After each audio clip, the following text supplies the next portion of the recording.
Olá, como é que vocês estão? Tudo na paz? Sejam bem-vindos ao canal, eu sou a Jess. Eu estou mais ou menos, minha garganta tá zoadíssima, então já peço desculpa por essa voz estranha. E hoje convido você para adentrar comigo o mundo de O Mau Exemplo de Cameron Post.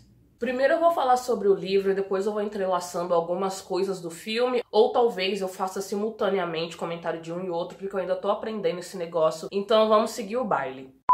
Cameron Post foi escrito por Emily Dunford há alguns anos e vai nos contar a história da menina que dá nome ao livro e que passou pelo falso processo de cura gay. O livro é dividido em 3 partes: verão de 1989, ensino médio que acontece 91 e 92 e a terceira parte que é a promessa de Deus. A diferença entre o livro e o filme já começa daí, porque o filme não aborda as 2 primeiras partes. Eu tenho a impressão que eles só pegaram a problemática principal do livro e transformaram numa outra história, porque aspectos importantes, ao meu ver, foram retirados e daria muito mais carga dramática e emoção ao filme. Na primeira parte do livro, então, a gente tem uma Cameron pré-adolescente que mora em Miles City, que fica em Montana, e ela mora com os pais e a avó. Só que logo no comecinho dessa primeira parte a gente descobre que a Cameron vai ficar órfã, e aí a tia dela, a Ruth, aparece para ajudar na criação junto com a avó. Além da avó e da tia, Cameron tem muita ligação com a Irene Clauson, a primeira menina que ela beija, sua melhor amiga, primeira crush. E é na casa da Irene que a Cameron se encontra quando o acidente com os pais dela acontece. E esse é o primeiro fato pesado que acontece, porque a Cameron liga o acidente ao fato de ser um castigo divino que ela recebeu por já gostar de meninas, já que ela ainda considera isso errado. E essa concepção de gostar de meninas ser errado vem do fato de a Cameron, assim como eu, assim como a autora do livro, estar inserida e ser criada dentro de uma criação muito religiosa. E esse contato com a igreja e outros fatores acabam afastando a Irene de Cameron, que por muito tempo ainda vai carregar uma culpa que não é dela, mas que vai pesar no seu coração por um bom tempo, e isso é muito complicado porque vai gerar vários conflitos psicológicos para a menina. Já na segunda parte do livro, a Cameron, já que não tem mais a Irene com quem ela pode dar os rolês dela, ela acaba se aproximando de uns moleques, e um desses moleques é o Jamie, eu vou falar dele mais pra frente. E a Cameron, junto desses meninos, acabam indo ao Holy Rosary, que é um hospital abandonado, e eles usam aquele espaço como um meio de fuga para os problemas adolescentes que ele tem. Então eles vão lá explorar o lugar à noite, eles vão fumar, eles vão beber. E até um certo momento a Cameron vai ser a única menina desse rolê, até quando chega a Lindsay, que divide a sua vida entre Miles City e Seattle. Então a Lindsay passa a integrar esse grupo de invasores, e ela também é companheira de natação da Cameron. Esqueci de falar desse detalhe. A Cameron é uma nadadora, e eu amo muito a relação que a Cameron estabelece com a Lindsay, porque como a Lindsay mora em Seattle, uma cidade muito maior, ela é o portal de entrada da Cameron para a cultura LGBTI, que segundo a própria Lindsay, o I é a sigla de indecisos. Então a Lindsay já beijou muitas garotas, já foi a paradas do orgulho, já foi em boates, e traz todo esse conhecimento para Cameron, que até o momento só tinha beijado uma menina e muito tempo atrás, e num contexto que fez com que ela se afastasse um pouco disso. Então a Lindsay, além desses conhecimentos de vivência, ela vai inserir uma visão política da coisa, já que a Lindsay mesmo fala que ser lésbica é um ato político e que a gente tem que se mostrar e se impor no mundo. E aí a cabeça da Cameron, né, explode, porque ela ainda tem aquele resquício de putz, meus pais morreram porque é a minha culpa, só que isso eu acho que é o que eu sou. Ela ainda tem um pouco de dúvida, mesmo que a gente perceba que a sexualidade dela é muito definida, é muito forte, mesmo que às vezes ela se sinta vacilante por toda a construção social que a envolve. E a cabeça da Cameron vai entrar em combustão, porque enquanto a Lindsay mostra a ela tudo que envolve o mundo LGBTI, a Cameron ainda continua indo à igreja e ouvindo que tudo que ela sente, tudo que ela viveu e vive é errado. Só que essa platonice é tão grande que a Cameron, graças a Deus, continua muito caminhoneira. Bom, durante as férias de verão, a Lindsay vaza de Miles City porque ela não quer ficar lá naquela cidade. Inclusive, ela chama a Cameron pra visitá-la no Alasca, que é onde o pai da Lindsay vive. Eu gostaria muito que a Cameron tivesse feito essa visita, porque ela não passaria por coisas que eu vou falar mais pra frente. E por falta de WhatsApp, Telegram, Instagram, e-mail, a Lindsay e a Cameron começam a trocar cartas. E a amizade das duas se torna muito forte e é tudo pra mim. Então a Cameron tá cansada de dar os rolês com os meninos. A Lindsay vazou, aparece Coley, a menina que está na adaptação cinematográfica. Cameron e Coley se conhecem na igreja e no livro a Coley namora um cara e a Cameron assume um papel meio ali de irmã mais nova, porque ela dá muito rolê com os dois, sempre tá perto deles, porque ela já começa a gostar da Coley quase que instantaneamente, então ela quer ficar perto da crush sapatona, sempre se metendo em presepadas pra não perder nenhum momento perto da crush, não julgo. Enquanto a Coley e a Cameron não se pegam, a Cameron acaba pegando o Jamie, que é um menino que às vezes me dá vontade de enfiar o pé na cara dele, porque ele fica fazendo umas provocações, jogando um verde pra ver se a Cameron se assume lésbica, sendo que isso ainda não tá nem definido pra ela. E isso é muito errado, porque a gente, em momento algum, deve forçar a saída do armário de ninguém, porque pode ser traumático. Só que a Cameron acaba tirando de letra e dá umas tiradas nesse moleque chato pra caralho. Então a Cameron e o Jamie dão uma afastada e a Cam continua dando os rolês com o Brett e a Coley. E a Coley é aquela típica hétero que fica fazendo provocações porque sabe que se ela jogar uma sementinha, alguma coisa vai brotar ali daquele terreno. Em uma dessas provocações, a Cameron e a Coley acabam se beijando e continuam se beijando, principalmente no cinema, porque no livro as duas acabam encontrando um meio para poderem se pegar loucamente, então elas vão ao cinema dia sim e no outro também. E como os hormônios estão à flor da pele, as duas não podem ficar sozinhas no meio ambiente, porque é motivo para sair labaredas mais altas do que as fogueiras de São João. Então as duas arrumam esse meio aí de ir ao cinema para poderem ficar mais à vontade, já que na casa de ambas sempre tem movimento. Só que Cameron, como uma sapatão muito emocionada, acaba se envolvendo de uma maneira profunda com a Coley, enquanto a Coley tá levando isso como uma brincadeira, e a falta de diálogo que as duas estabeleceram acaba prejudicando mais a Cameron, porque ela acaba se apaixonando pela Coley. E ela tem medo do que pode acontecer se ela assumir o que ela sente, ela tem medo de perder a Coley, ela tem medo de ser exposta, ela tem medo do que pode acontecer se essa história vier à tona. Só que as duas continuam empurrando com a barriga porque tá uma situação confortável para ambas as partes. Então assim, nenhuma das duas vai tomar a iniciativa de encerrar aquilo antes que a merda aconteça.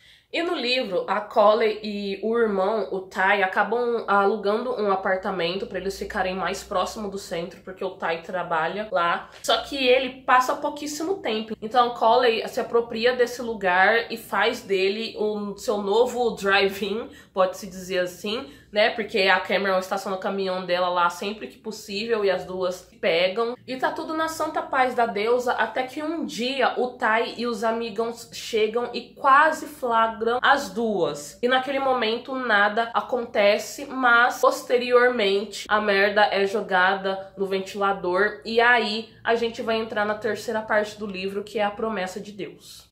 Enquanto no filme as duas são flagradas pelo Jamie, que é o namorado da Cam no filme, no livro acontece de uma maneira muito diferente, porque quando o Ty e os amigos chegam, sentem que tem um clima diferente e pressionam Coley até ela dizer o que aconteceu. E aí acontece uma espécie de denúncia, porque a Coley e a mãe vão até o pastor Crawford contar que a Cameron corrompeu a filha dela. O pastor vai até a casa, a Cameron contar o que ele ficou sabendo, e aí acontece tudo aquilo que a gente já viu no filme. E como o livro é muito mais detalhado do que o filme, a gente vai sentindo que a atmosfera vai ficando mais densa e começa a dar aquela taquicardia de preocupação, e a gente fica, Cameron, por que é que você não foi pro Alasca dar um rolê com a Lindsay e ser livre, e aí não ia dar uma merda? Mas não, a Cameron resolveu ficar em Miles City por conta da Coley, e se ferrou. É doloroso demais a gente ver como uma pessoa pode ser condenada por simplesmente ser quem ela é.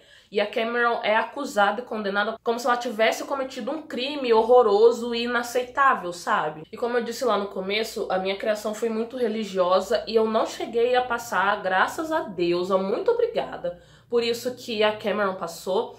Não chegou a ter nenhum padre sentado no meu sofá com uma Bíblia na mão e o terço na outra pra me exorcizar e coisas assim. Mas isso poderia ter acontecido porque minha mãe é muito ativa na igreja, então, por consequência, ela tem muita proximidade com o padre. E eu passei um bom tempo da minha vida tendo medo de que uma conversa como a que aconteceu entre o Crawford e a família da Cameron acontecesse comigo, sabe? Eu sempre fiquei em estado de alerta e isso foi um fantasma durante uns bons anos. E eu assumi a minha sexualidade mais ou menos quando eu tinha uns 17 anos.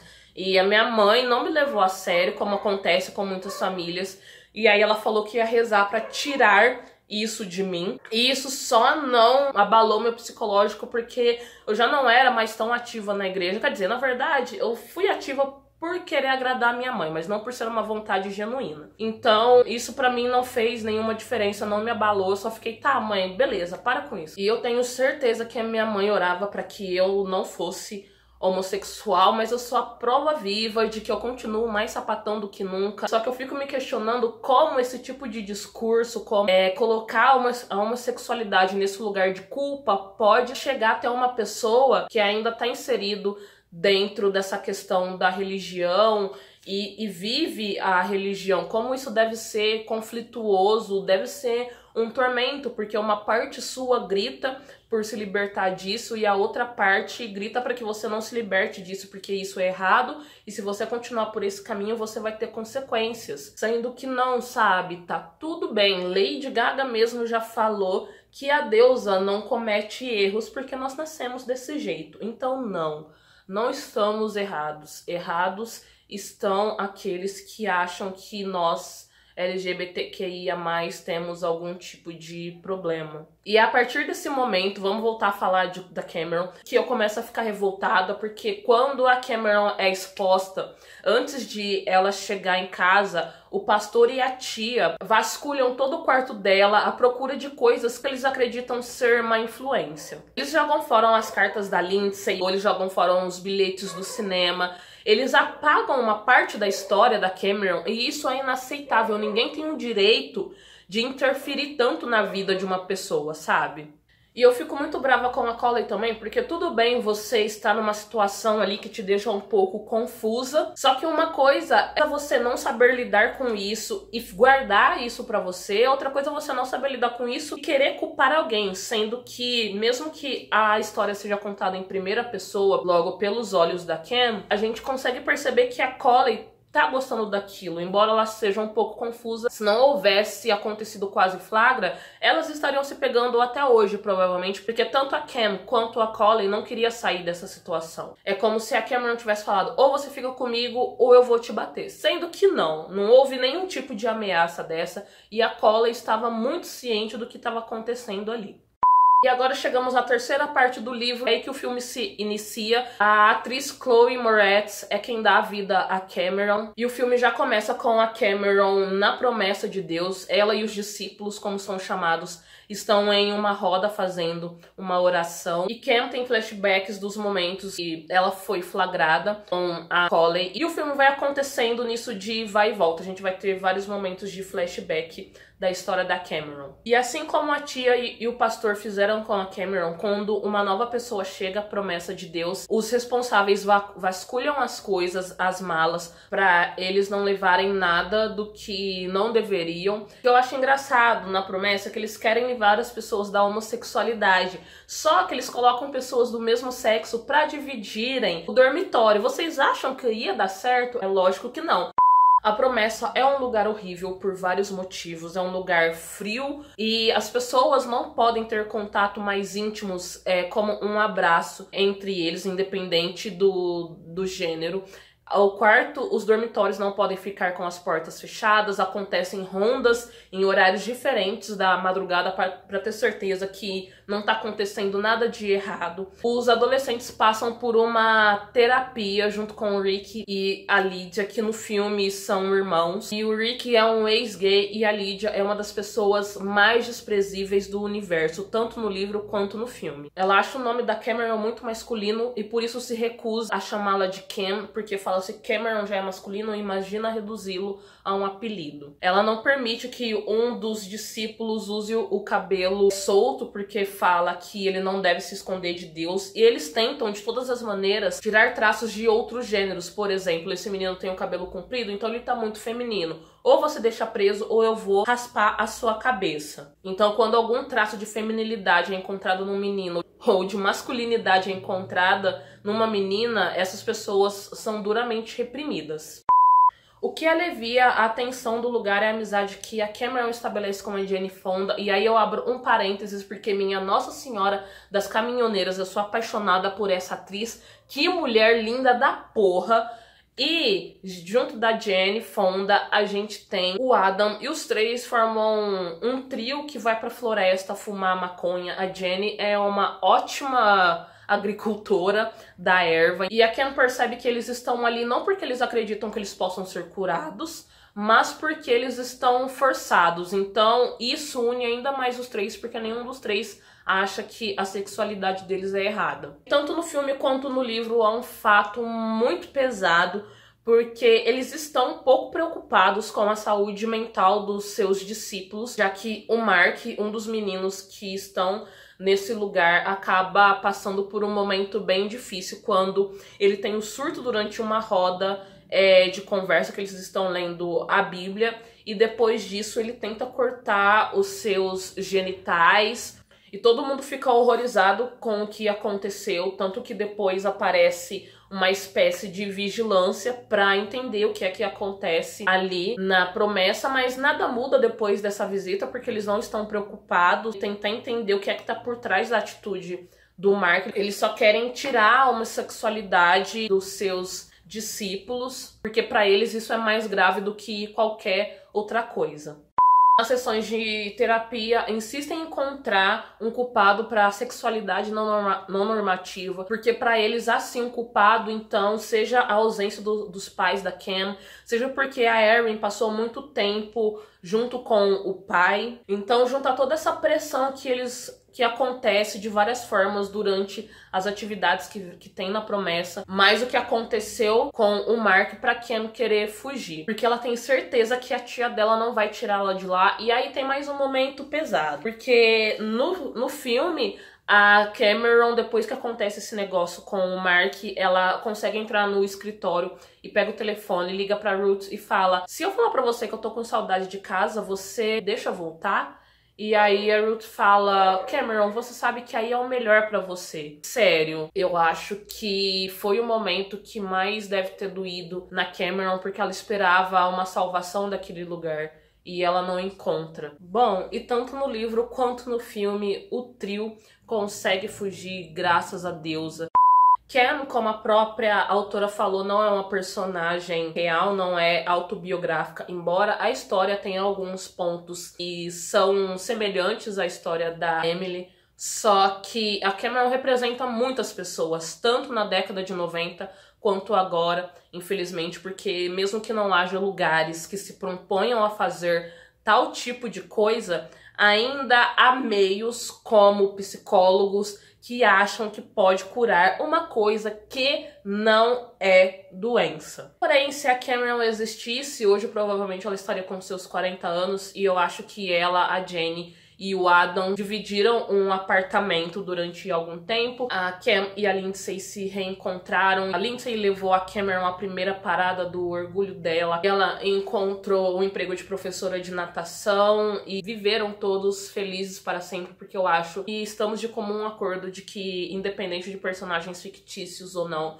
qualquer pessoa que tenha passado por esse tipo de processo merece nada mais, nada menos do que a felicidade eterna. Espero que vocês tenham gostado, curtam, comentam, compartilhem, se inscrevam no canal.